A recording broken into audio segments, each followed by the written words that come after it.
Okay, America. Just a little food for thought. I mean, people around me and even people that see these videos, sometimes they get confused by the things that come out my mouth, the things I say. You know, it's part of why I've been writing a book called Eyes of Understanding, because people see what they want to see and they hear what they want to hear. And that, just look at today's society, you know, it's just apparent everywhere.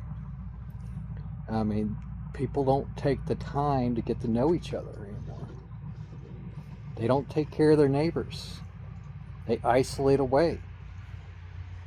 I mean, even right now, when I'm working, I'm building contacts with my neighbors. I'm sitting there trying to build my skill sets, prepare for the next leg of this journey.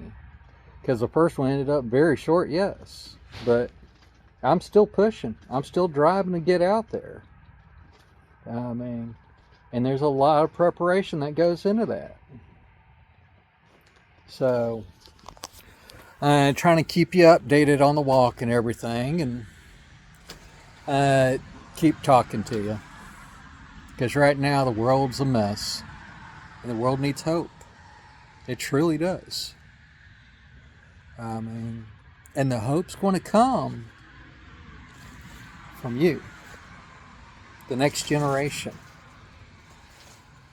These senators, congressmen, even these judges that have corrupted this system, only way they're going to get out of there is if we run against them.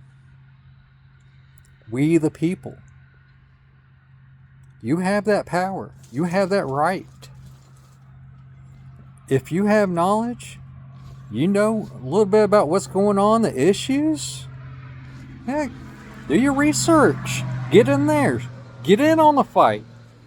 Don't let anybody tell you you can't. That's loser talk right there. That's already setting yourself up for failure. That's why I'm setting it high. Running for president. Never would have thought myself of trying to do that. I'm not a political man. But I am not scared of those little suit wearing little cowards up in that office. I don't need bodyguards to protect me. I build my relationships. I treat people with respect. I say, yes, sir, yes, ma'am. Manners I was brought up with. And those same manners are why I got to know my neighbors very quickly. And even now, while I'm preparing for Rocky, I was over at my neighbor's who has horses. Talking to his wife while he was at work and getting ready to go back and go talk to him to get advice on my setup here. He knows what he's doing. He's had horses for years. Just because you don't know somebody doesn't mean you can't go knock on their door or say hi. How can I be a friendly neighbor and help you out? It's that simple. You got elderly neighbors and it's hot outside or brutally cold? Go check on them. Make sure they're doing okay. You see a young neighbor over there struggling to do a project. And it really should take 4 people, but he's stubborn as hell and doing it himself. Give him a hand. That's what it's about. That's American way of life. And a lot of that gets lost in the urban culture. I mean, and I don't blame you. It gets to be a violent world out there.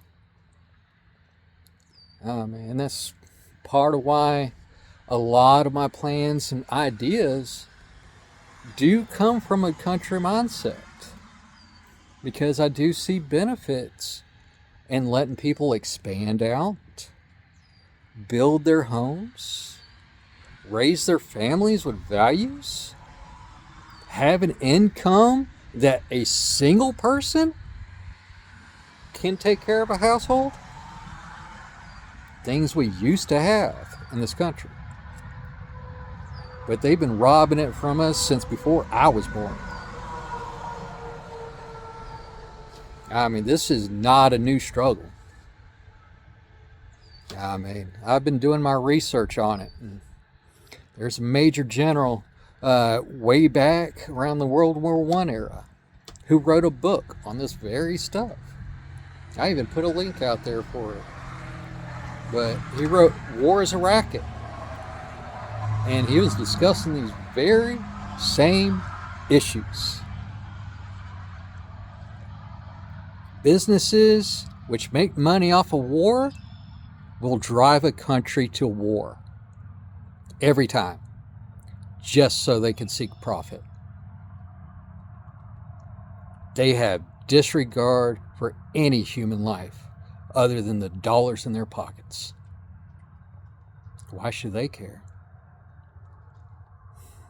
They don't have to pick up the pieces.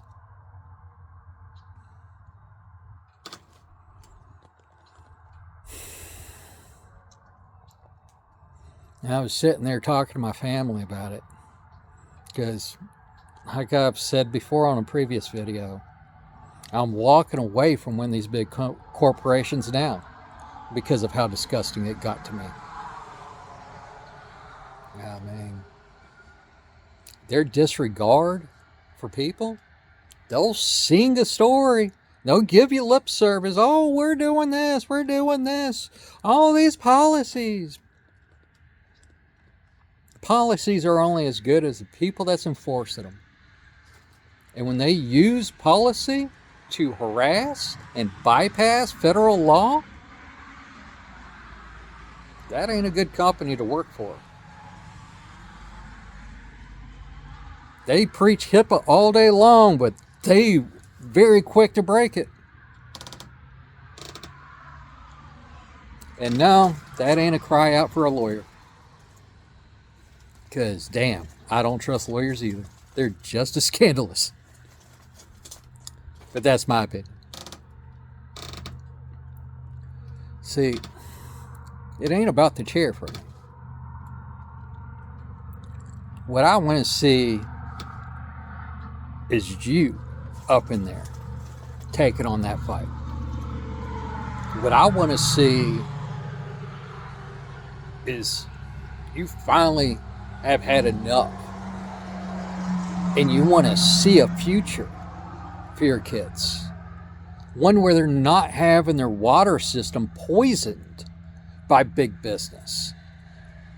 I mean, data centers right now are the big issue, taking up the water. But there's been incidences for years. I mean, heck, down in Kentucky, there's a very sad story about the water supply down there. So, that's what I want to see.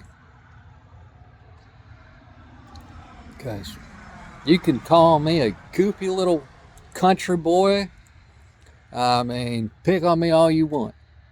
But end of the day, I'll say this. What did you do for your democracy today?